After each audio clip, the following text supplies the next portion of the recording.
Well, this is part 24. I was working on this 1952 U.S. military Dodge Power Wagon M37 4x4 3/4 ton. It's a cargo carrier, or can be a weapons carrier. So I finally got my wires in from Rock Auto. I had to custom make them because the long plugs they had on the ends, they wouldn't work for this application anyway.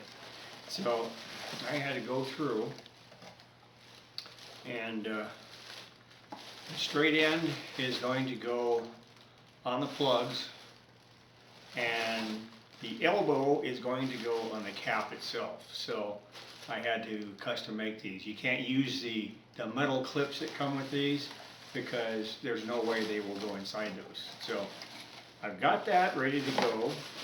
I'm not going to start it yet because I have the batteries charging up, because I'm no telling how much I'm going to have to crank it over to get it going. Plus, I can't do it all myself. I'll probably have to have my brother Ron come over anyway. And but I did drain the oil, fill the oil up, cleaned out the oil filter canister and the oil filter, put it back in. So that's all ready to go. And I had no leaks. Under there now, make sure it hasn't gone again. Nope, no leaks. I found out after I took the canister oil filter off, I mean, there was oil in the bottom of the canister, but it was not moving until I took took the filter off. You could actually hear suction when you pulled it off. And so the rest of it drained through the drain plug, and besides what was also in the filter itself. So yeah, so that sort of made a mess underneath there because I didn't realize it. And I went back and I had a trail going from where the plug came out all the way to the radiator in front. So I had to use the old kitty litter on that stuff. So, but so it's going right along, and yeah, I'll show you what I did in there, show you what it looks like. And there is one big thing missing in there. And my brother Ron noticed it the other day, and I said, yeah, I already noticed that before. He had a bunch of these different connections. It looked like the fuel line and stuff was a couple different ones, like someone just tried to bypass it and put it together. Well, what they bypassed was the big fuel filter it was supposed to have on it. And that is missing. There is no fuel filter there. So that's not too good. So I'll have to get, for today, it's not going to be a big deal because probably I'm not going to be using a gas tank. And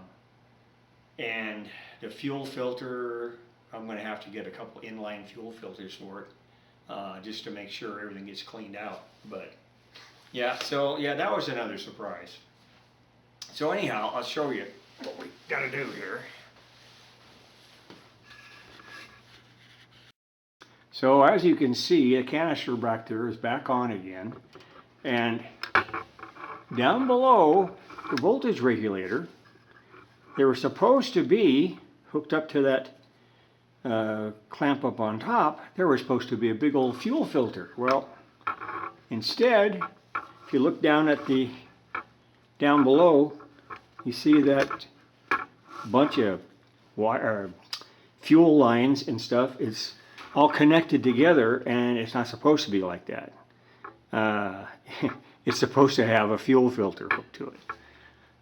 So anyway, so that's that part, and then down below you can see the cap, and I think right there, like number 3 is marked on the side of the cap.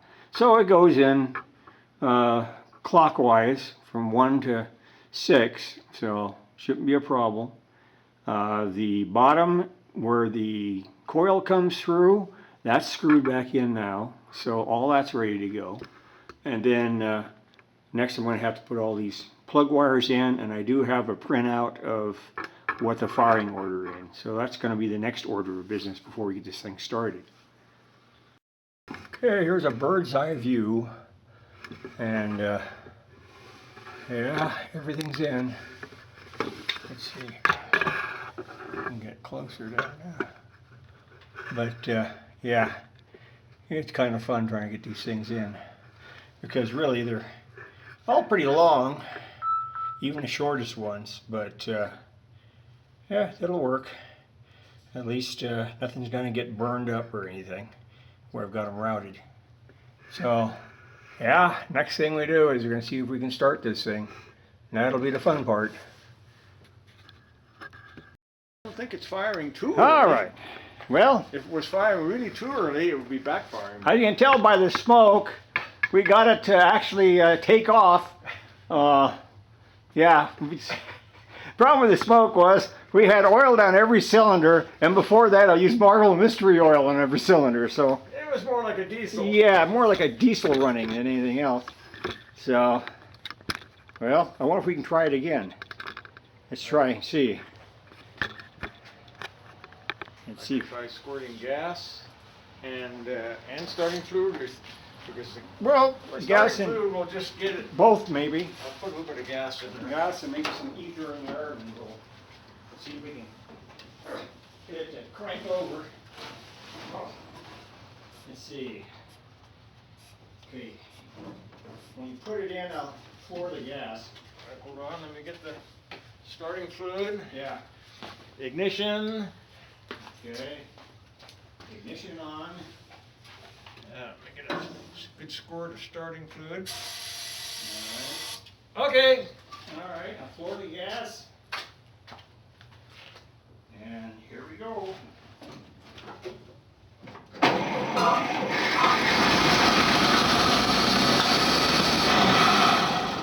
All righty. Yeah. Now if we get a fuel source in there, it might just work. Let's see. How do I do the stop? Huh? Was it going? Oh yeah. How do I stop it?